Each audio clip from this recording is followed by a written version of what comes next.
So in the US right now, there are a number of regional coronavirus outbreaks that are accelerating in different ways at different paces.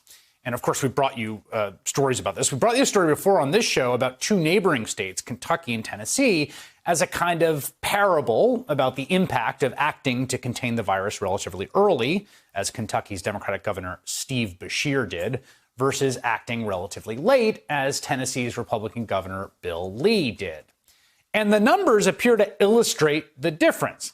Tennessee, which closed schools, restaurants, as well as businesses about a week after Kentucky, is currently reporting 4,634 positive cases and 94 deaths. Kentucky, which was much faster to institute such measures, is reporting just 1,452 cases and 77 deaths.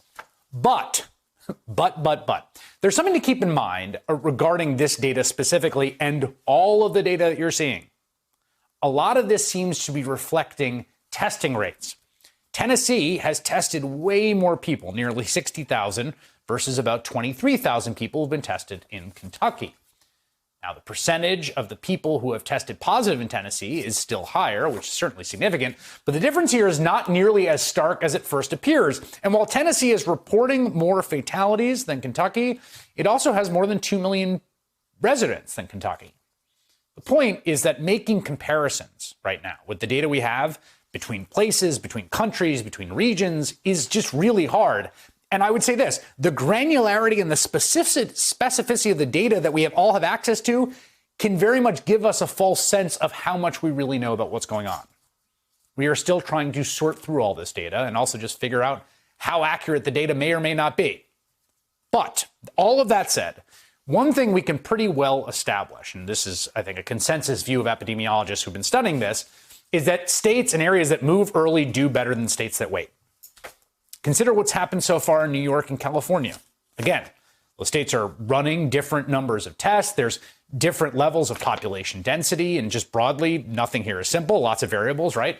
What's undeniable is that California officials acted earlier, and the state has had a less severe outbreak, and New York officials moved later and has had the worst outbreak in the nation.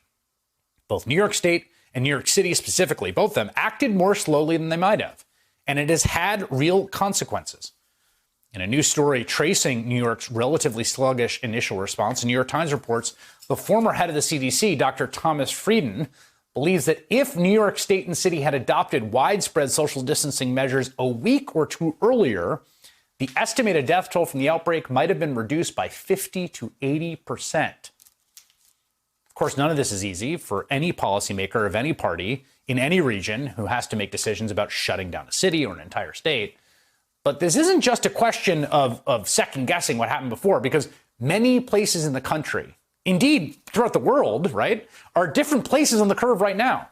The decisions that are being made in this moment are going to make a huge difference.